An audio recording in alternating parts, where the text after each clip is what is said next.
Hey everybody, William Wallace here, William Wallace for America. You can catch my show on Facebook. You can catch it on YouTube, all at William Wallace for America. Remember, it's spelled W-A-L-L-I-S.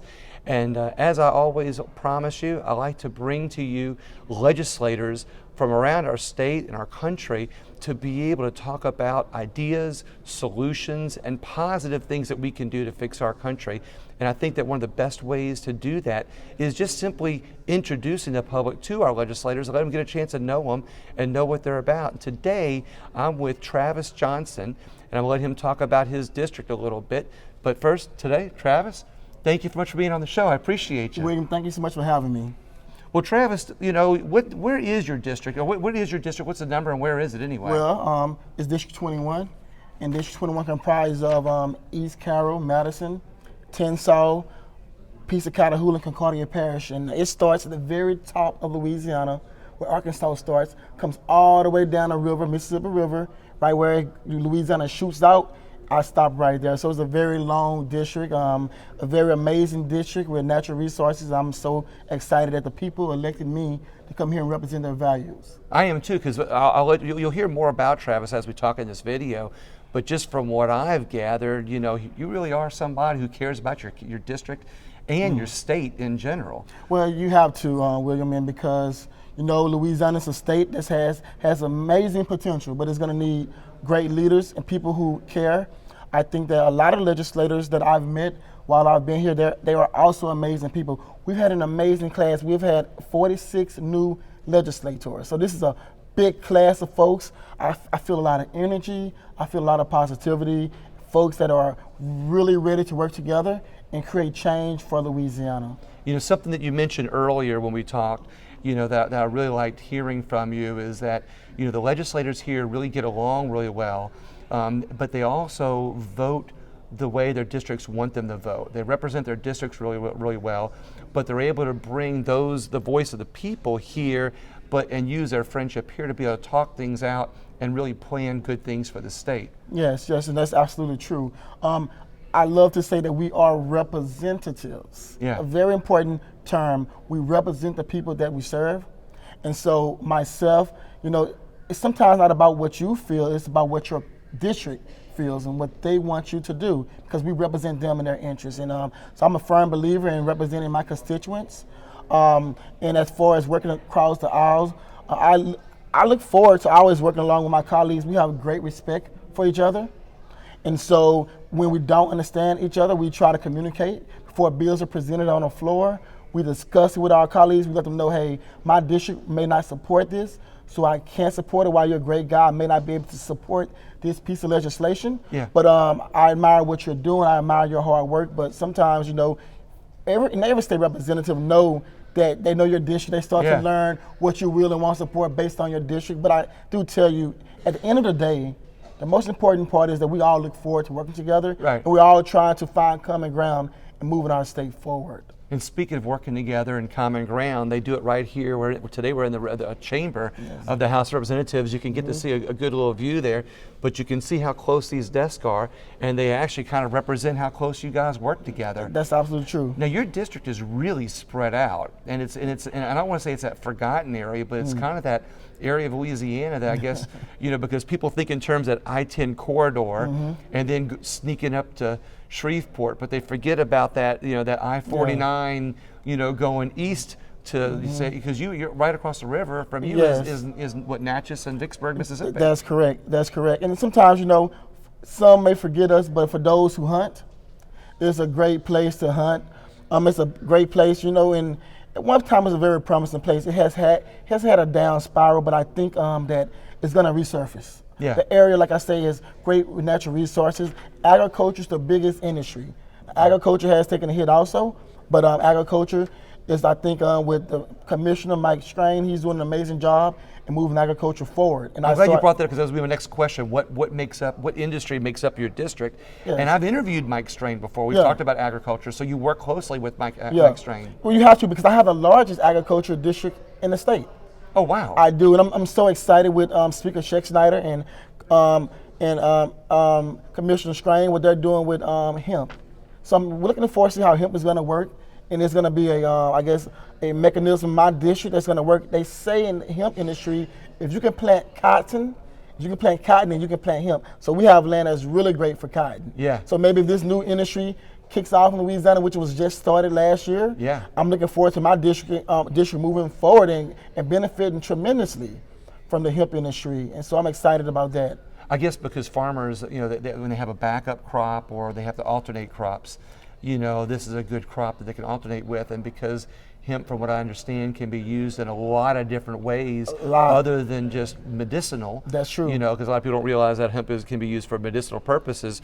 That hemp is also used for rope for all kinds of stuff. Even some food, some dog foods and everything, man. And so I'm excited about that, and I'm excited about seeing where we go now. For most farmers, you have to maybe a pilot program. You don't want to just jump right into it. Yeah. Because some states are still learning how hemp is going to work, and the wholesalers, there's a lot involved in it. But I'm excited that we have a commissioner who's hands-on. We have a Speaker of the House who's watching bills and making sure it's going to be for, I guess, farmers to profit off of it. And so these things are important to have great leaders who are doing the right things and making sure that our So we have all the right things in place, you think, right now? Right now we do. That's that's why I'm excited about those bills that have gone through with medical marijuana and hemp. I'm excited about all of those things, even for my district. Now you're also, before next question, what's your background anywhere? What's your Yeah, so I first started off in finance, insurance claims. And then I went and became a regional finance director for a major medical company, and I covered 5 states: Louisiana, Texas, Oklahoma, Arkansas, and it skipped one, go to Idaho. Okay. And so I deal with all types of insurance companies. Fresenius Medical Care, it's a major dialysis company, and did that for a short time. And so my family, we're involved in finance, and we're also involved in education consulting. So I've also been doing that for numerous amounts of years, helping particular colleges with particular Department of Education, I guess, compliance. And so I've been doing that for some time with colleges in Arkansas and Louisiana. And so it's been a great experience. And when I chose to run for state representative. What made you decide to run for state representative? I made a post on social media the other day. And on a post, I wrote that I passed my first local bill.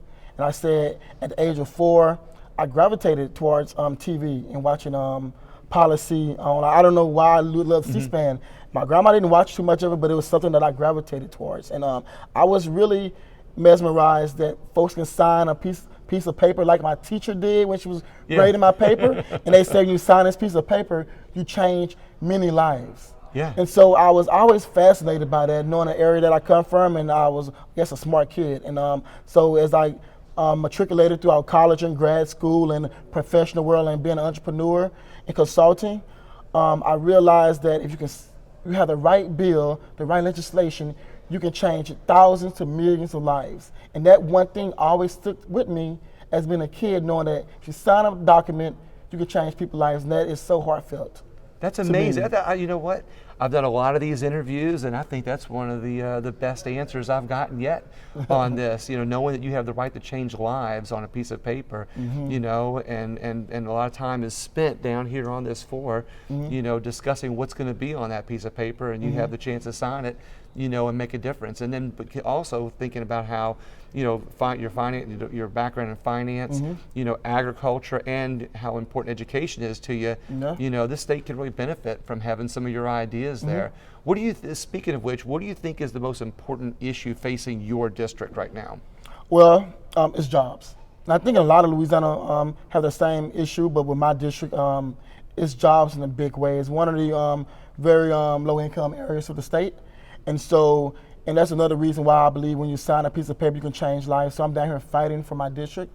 I am also working hands-on with community leaders, trying to make sure that everyone has to have a hand in the pot. One person cannot make the difference.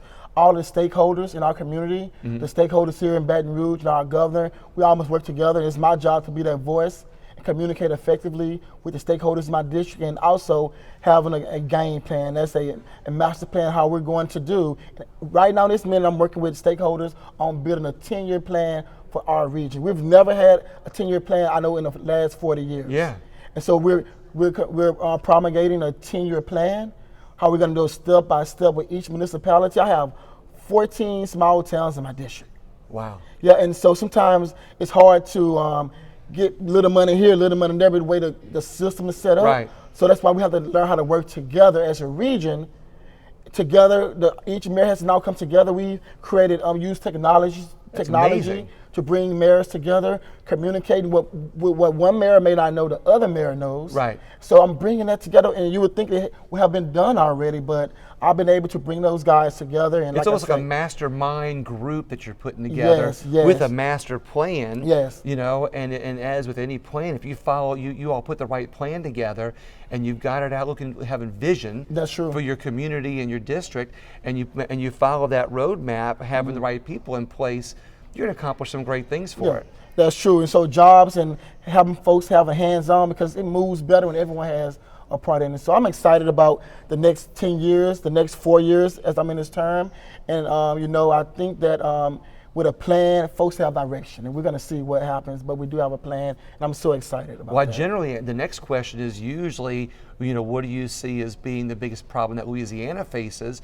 And when you said jobs is for your district, it's probably, that answer that you gave for your district is probably great for the state too, but I want to give you that opportunity that I give everybody is there anything facing our state that's different? Do you see other challenges? Well, we have to attract more businesses, and we in a Ways and Means that's going on right now, and they talk about ways to make the tax code better for businesses. Right. And so we have to attract more businesses, make them know that we're going to have a good legislature that's going to listen to them, that's going to make business conducive for them. Mm-hmm. And I think with this new body that we just brought in, the new 45 members and plus the experienced members we have, I think that there's a lot of new think tank that's here that we can get together, and really we're invigorated, we're excited.